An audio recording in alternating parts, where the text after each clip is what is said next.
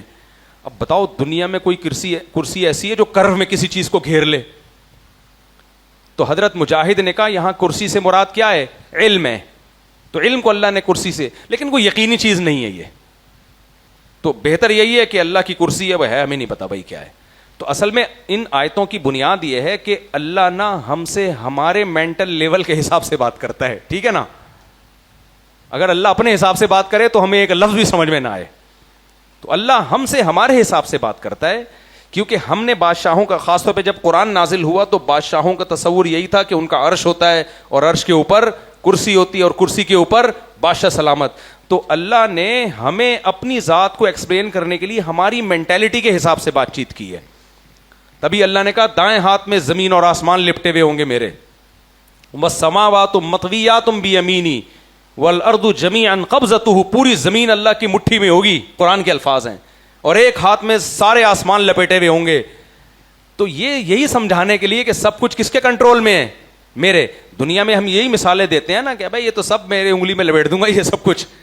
اب اس میں کوئی یہ نہیں کہہ سکتا کہ یوں کر کے لپیٹے ہوئے ہوں گے اور ایسے اللہ کا مکہ ہے, بھائی یہ ہمیں نہیں اللہ کے بارے میں پتا. اور آسان مثال حدیث میں آتا ہے کہ اللہ کے دونوں ہاتھ دائیں ہیں, اللہ کے دونوں ہاتھ کیا ہیں؟ دائیں. حالانکہ عقلی طور پر یہ ممکن نہیں ہے, کیونکہ دائیں اور بائیں یہ امور اضافیہ میں سے, اضافی کا مطلب اس کو میں رائٹ اس لیے کہتا ہوں کہ یہ لیفٹ ہے, لیفٹ کے مقابلے میں جو ہاتھ ہوگا وہ رائٹ کہلائے گا, رائٹ کے اپوزٹ جو ہاتھ ہوگا وہ کیا کہلائے گا؟ لیفٹ. تو کسی شخص کے دونوں ہاتھ رائٹ ہو ہی نہیں سکتے, لیکن دایاں ہاتھ یہ برکت کی علامت ہے. اس لیے اللہ کے نبی نے فرمایا کہ اللہ کے دونوں ہاتھ کیا ہیں؟ دائیں ہی ہیں. صحیح ہے نا؟ تو پتہ چلا یہ حدیث اپنے ظاہری معنی پر نہیں ہے. دائیں کا مطلب برکت ہی ہے نا, اللہ کے دونوں, بائیں نہیں, لیفٹ نہیں ہے اللہ کے ہاں. تو یہ سب ہماری مینٹیلٹی کے حساب سے ہمیں سمجھانے کے لیے, اسی لیے اللہ نے آگے کہہ دیا کہ جو راسخ فی العلم ہے وہ ان چیزوں کی ڈیپ میں نہیں جاتے, وہ کہتے ہیں بھائی اللہ کی طرف سے نازل ہوئی, ہم ایمان لائے. تو اس پر اجمالی ایمان لانا کافی ہے. اجمالی کا مطلب ڈیٹیل میں نہیں جایا جائے گا, اور یہ کہا جائے گا اللہ نے ہم سے جو بات کی ہے ہماری مینٹیلٹی کے حساب سے. یہ متشابہات ہیں. سمجھ میں آ رہی ہے بات؟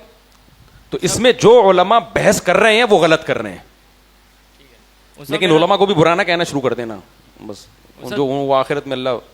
دوسرا میرا سوال ہے شہداء کی حیات کے بارے میں. قرآن میں آتا ہے کہ ان کو مردہ مت کہو کیونکہ ان کی حیات وہ زندہ ہیں, لیکن تمہیں نہیں پتا وہ کس جگہ پہ کیسے ہیں, ان کے حالات وغیرہ میں نہیں پتا.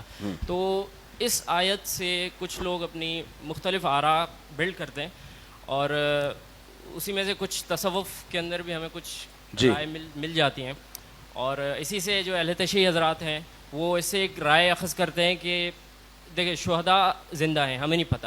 تو وہ کہتے ہیں سید الشہداء مولا علی ہے, ٹھیک ہے, ان سے بڑا تو کوئی شہید ہم نہیں کہہ سکتے, سید الشہداء امام حسین ہے.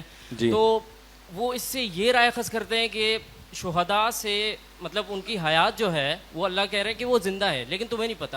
تو وہ کہتے ہیں کہ ہو سکتا ہے اللہ نے ان کو ہمارے اوپر ہماری مدد کرنے کے اوپر, جس طرح اہل تشیع حضرات کا جو موقف ہے کہ رسول اللہ صلی اللہ علیہ وسلم مولا علی ہماری مدد کر سکتے ہیں, تو اس کے اوپر آپ کیا رائے دیں گے؟ اس کا ڈیٹیل. دیکھو شہید زندہ ہے, قرآن نے آگے کہہ دیا وَلَٰكِن لَا تَشْعُرُونَ, تم اس کی زندگی کے بارے میں تمہیں شعور نہیں ہے. اس کا مطلب قرآن نے بریک لگا دی کہ بس میں نے کہہ دیا زندہ ہے, تمہیں شعور نہیں ہے. بالکل ایسے ہی ہے جیسے روح کے بارے میں سوال پوچھا گیا کہ روح کیا چیز ہے, تو قرآن نے کہا اللہ کا ایک حکم ہے وَمَا أُوتِيتُم مِّنَ الْعِلْمِ إِلَّا قَلِيلًا, تمہاری مینٹیلٹی سے اوپر کی چیز ہے, تمہیں سمجھ میں نہیں آئے گی. آپ ایک نابالغ بچے کو, چھوٹے بچے کو بولو 365 کو 4348 سے 6 دفعہ ضرب دیا جائے تو یہ جواب آئے گا, اس لیے کہ وجہ اس کی ہے, وجہ سمجھ میں آئے گی اس کے, ہو گیا بھائی کیا باتیں کر رہے ہو. بچے کو صرف A for apple, B for balloon, اور C فار کیٹ, اور 4 فار استغفر اللہ کچھ بھی آپ آگے لگا لیں, ٹھیک ہے نا. تو میں جب بچہ تھا تو شاید مجھے کسی نے یہ سکھا دیا تھا جو میرے اندر فٹ ہو گیا. خیر, تو انسان کی صلاحیتیں محدود ہیں. دیکھو سائنس نے اتنی ترقی کی ہے, سائنسدان یہ کبھی نہیں کہتے کہ ہمارا دماغ لامحدود ہے, کتنی چیزیں اب دریافت ہو رہی ہیں جو پہلے نہیں سمجھ میں آتی تھیں. بلکہ کچھ چیزیں تو اللہ نے جانوروں کو زیادہ دی ہیں. کتا جو رات کو بھونکتا ہے نا وہ نہیں کر رہا ہوتا, ہم کہتے ہیں چڑیلیں نظر آ رہی ہیں. کتے کو مجھے نہیں پتا چڑیلیں نظر آ رہی ہیں نہیں آ رہی, لیکن زمین سے کچھ ریز نکلتی ہیں جو کتا محسوس کر لیتا ہے. کتا محسوس کر لیتا ہے, وہ ہو مارنا شروع کر دیتا ہے. زلزلہ آنے سے پہلے جانور دوڑنا شروع کر دیتے ہیں, ان کو پتہ چل جاتا ہے. تو ہمارا دماغ بہت محدود ہے بھائی, بہت محدود ہے. اس محدود چیز میں جتنی ڈیٹیل اللہ نے بتا دی مان لیں گے, جو نہیں بتائی وہ کس پہ چھوڑ دیں گے؟ اللہ پہ. تو اللہ نے شہیدوں کے بارے میں کہہ دیا زندہ ہیں, کیسے ہمیں معلوم نہیں ہے, لہذا یہ کہنا کہ امام حسین زندہ ہیں, مدد کرتے ہیں, حضرت علی زندہ ہیں. بھائی جب اوریجنل یہ والی دنیا والی زندگی تھی تو وہاں بیٹھ کے ہر ایک کی مدد نہیں کر سکتے تھے, تو دنیا سے جانے کے بعد کیسے کر سکتے ہیں؟ مشکل کشا حاجت روا صرف اللہ کی ذات ہے. تو اب علماء نے بیان کیا ہے یہ جو شہیدوں کی زندگی ہے نا, کہ اس کا مطلب کیا ہے. علماء نے کہا ہمیں مطلب تو معلوم نہیں ہے, لیکن ہمیں اتنا پتہ قرآن و سنت سے چلتا ہے کہ جب ہم مر جاتے ہیں تو میڈیکل سائنس کہتی ہے ہمارے ہوش و حواس ختم. اسلام کہتا ہے دنیا کے لحاظ سے ختم ہوتے ہیں, لیکن ایک نئے جہان میں تم داخل ہو جاتے ہو, ایک نئے جہان میں. اس کی بالکل مثال ایسے ہے جیسے قرآن مجید نے دنیا کی موت کو نیند سے تشبیہ دی ہے. اللہ یتوفی الانفس حین موتها والتی لم تمت فی منامها. اللہ کہتے ہیں جب تم سوتے ہو اللہ تمہاری روح قبض کر لیتا ہے, مرتے ہو تو بھی روح قبض کر لیتا ہے. دونوں کی نوعیت میں فرق ہے لیکن دونوں میں روح قبض ہوتی ہے. جب سوتے ہیں ہم تو ہماری روح قبض کا کرنے کا مطلب کیا ہے؟ اس دنیا سے ہمارا کنیکشن ڈسکنیکٹ ہوتا ہے کہ نہیں ہوتا, لیکن کیا شعور ختم؟ ہم ایک خواب کی دنیا میں پہنچ جاتے ہیں. ایسی ایسی دنیا میں ہم پہنچتے ہیں کہ جب کوئی ہمیں آ کے اٹھاتا ہے دل چاہتا ہے اس کو رکھ کے چماٹ مارو. وہ کمارے جنہیں کوئی لفٹ کرانے کے لیے تیار نہیں, 4 بیویاں خواب میں لے کے گھوم رہے ہوتے ہیں. اس کمارے کو آ کے اٹھاؤ گے وہ چماٹ مارے گا کہ نہیں مارے گا؟ لیکن ساتھ بیٹھے ہوئے آدمی کو پتہ چل رہا ہوتا ہے کہ اس کی روح پہ کیا گزر رہی ہے بھائی. وہ کہہ گئے تو سو رہا ہے, وہ اٹھ کے بتایا میرے 4 شادیاں بھی ہو گئی, میرے بچے بھی ہو گئے, یہ بھی ہو گیا, وہ بھی ہو گیا. کہیں گے بھائی کہاں ہوا ہے؟ تو یہیں پڑا ہوا ہے. کہے گا بھائی میں اس دنیا کے لحاظ سے اس بستر پر ہوں, لیکن عالم خواب ایک الگ جہان ہے. یعنی دماغ پہ نا احوال گزر رہے ہوتے ہیں, روح پہ احوال گزر رہے ہوتے ہیں. تو اسی طرح اللہ قرآن میں کہتے ہیں جب تم مر جاتے ہو باڈی تمہاری ختم, لیکن تمہاری روح پہ احوال گزرنا شروع ہوتے ہیں. لوگ کہتے ہیں میڈیکل سائنس اس بات کو نہیں مانتی. بھائی میڈیکل سائنس اس بات کا انکار بھی نہیں کرتی. میڈیکل سائنس اگر کہیں نا تجربے سے ثابت ہو گیا کہ یہ غلط ہے, پھر ہم کہیں گے سائنس اور اسلام ایک دوسرے کے اگینسٹ ہے. میڈیکل سائنس کہتی ہے اس جہاں کا ہمیں کچھ نہیں پتا. بھائی میڈیکل سائنس یہ بھی مانتی ہے ہمیں سب کچھ نہیں پتا ہے. تو یہاں میڈیکل سائنس اور اسلام ٹکرا نہیں رہے ہیں. زیادہ سے زیادہ یہ کہہ سکتے ہو میڈیکلی یہ ثابت نہیں ہے. بھائی میڈیکلی اگر یہ ثابت ہو سکتا ہوتا تو اسلام کو بتانے کی ضرورت ہی نہیں تھی, میڈیکل سائنس سے ہی پتہ چل جاتا نا ہمیں. پھر اسلام تو پیغمبر کا کام ہے غیب کی باتیں بتانا جو ہمارے پردوں میں چھپی ہوئی باتیں ہیں, لیکن ہماری عملی زندگی سے ان کا تعلق ہے. تو اس لیے موت کے بعد ایک زندگی ہے. ہمیں مردہ لگتا ہے پڑا ہوا ہے, لیکن دنیا کے لحاظ سے وہ جا چکا ہے, ایک نئی زندگی شروع ہوئی ہے. اب سمجھو بات کو, قرآن جب کہہ رہا ہے کہ زندہ ہیں تو زندگی تو اسی دنیا کو کہا جاتا ہے نا. کیا خیال ہے؟ اس دنیا میں جب ہم کسی کو زندہ کہتے ہیں تو زندہ کا مطلب روح کا جسم سے کنیکشن. تو اس لیے علماء نے بیان کیا ہے کہ جب کوئی مر جاتا ہے تو برزخ میں جو اس کے ساتھ حالات گزرتے ہیں, مطلب روح کا جسم کے ساتھ کچھ نہ کچھ کنیکشن ہوتا ہے. اس کنیکشن کی ہمیں ڈیٹیل معلوم نہیں ہے, بالکل ختم نہیں ہوتا وہ کنیکشن. چاہے باڈی ختم ہو جائے, راکھ بھی بن جائے, روح کا کنیکشن رہتا ہے. یہ کنیکشن کسی کا کمزور ہوتا ہے, کسی کا زیادہ ہوتا ہے, کسی کا بہت زیادہ ہوتا ہے. کافر کا بھی کنیکشن ہوتا ہے اس لیے کہ اس کو بھی برزخ میں حیات ملتی ہے تاکہ وہ عذاب محسوس کر سکے. تو یہ سب سے زیادہ مضبوط کنیکشن پیغمبروں کا ہوتا ہے, اس کے بعد شہداء کا ہوتا ہے, اس کے بعد عام نیک لوگوں کا ہوتا ہے. جیسے جیسے درجات نیک جتنا ہوگا کنیکشن اتنا مضبوط ہوتا چلا جائے گا. اب چونکہ یہ مرنے کے بعد ہوتا ہے لہذا میں اس کنیکشن کو ایکسپلین نہیں کر سکتا. مرنے کے بعد بتاؤں گا اگر اللہ نے مجھے دوبارہ زندہ کر دیا. لیکن اللہ کہتے ہیں مرنے کے بعد کسی کو میں ریورس بولو نہیں کرتا ہوں. تو اس لیے اب ایمان بالغیب ہے. اگر پیغمبر کا دلائل سے سچا ہونا ثابت ہو جائے تو ماننا پڑے گا آپ کو, اور پیغمبر کا دلائل سے سچا ہونا 20 مقامات پر ثابت ہو چکا ہے. اور یہ صرف نبی کی بات نہیں ہے, حضرت عیسیٰ نے بھی یہی کہا. حضرت اس پہ تو یہودی, عیسائی اور مسلمان سب متفق ہیں کہ موت کے بعد دوبارہ زندگی ہے. تو سارے پیغمبروں نے کہا کہ زندگی ہے, تو مان لینا چاہیے. کیا خیال ہے؟ باقی مدد نہ شہید کر سکتا ہے, کوئی بھی نہیں کر سکتا. پیغمبروں سے جب دعا نہیں مانگی جا سکتی مرنے کے بعد, تو سیدنا علی اور حضرت حسین سے کیسے مانگی جا سکتی ہے؟ کوئی نہیں مدد کر سکتا. السلام علیکم. وعلیکم السلام. ایک سوال تھا میرا. ماشاء اگر اللہ. کسی شخص کو کسی گناہ کی عادت لگ جائے اور اس حد تک لگ جائے کہ وہ چھوڑنا بھی چاہ رہا ہے لیکن اس سے چھوٹ نہیں رہا, تو کیا ایسا حل ہے کہ وہ اس سے جو ہے نا وہ گناہ چھوٹ جائے اور وہ نیکی کی طرف آ جائے؟ دیکھیں, یہ سوال بہت سارے لوگ پوچھتے ہیں کہ کسی گناہ کی عادت پڑ جاتی ہے, چھوڑنا چاہتے ہیں, چھوٹ نہیں رہا. نشے کی عادت پڑ گئی ہے, یا بہت سے لڑکوں کو فحش فلموں کی عادت پڑ جاتی ہے, بہت سو کو ہینڈ پریکٹس اور یہ اس طرح کی غیر اخلاقی سرگرمیوں کی عادت پڑ جاتی ہے. کہتے ہیں ہم بار بار توبہ کرتے ہیں, ٹوٹ جاتی ہے, چھوٹ نہیں رہا. پہلا کام, چھوڑنے کی کوشش نہیں چھوڑنا. صحیح ہے نا؟ بے شک نہ چھوٹے, لیکن آپ کا کام ہے چھوڑنے کی کوشش میں لگے رہو. دیکھو اصل کامیابی آخرت کی ہے, دنیا کی نہیں ہے. اگر آپ چھوڑنے کی کوشش میں لگے رہے اور پھر بھی نہیں چھوٹتا, کوشش میں لگے رہے, اس بات کا امکان ہے کہ اللہ آپ کو بخش دے کہ یار کوشش میں لگا ہوا تھا. تو جب بخشش ہو گئی تو اور کیا چاہیے بھائی؟ کیا خیال ہے؟ مقصد تو کیا ہے؟ دیکھو ایک ڈاکٹر کو میں نے دیکھا ٹیکسی چلا رہا ہے. میں نے کہا آپ ڈاکٹر ہو کے ٹیکسی کہہ رہے ہیں, پیسہ اس میں زیادہ ہے, کلینک میں زیادہ نہیں تھا. تو کہہ رہے ہیں میں تو پڑھا اس لیے تھا کہ پیسے کماؤں, جب ادھر زیادہ مل رہا ہے تو مجھے کیا ضرورت ہے کلینک کھول کے بیٹھوں میں. تو اس کا ہدف چونکہ پیسے تھا نا. ایک ڈاکٹر پرندے پال رہا ہے, مرغیاں بیچ رہا ہے, کہہ رہا ہے اس میں مجھے زیادہ پیسہ نظر آ رہا ہے.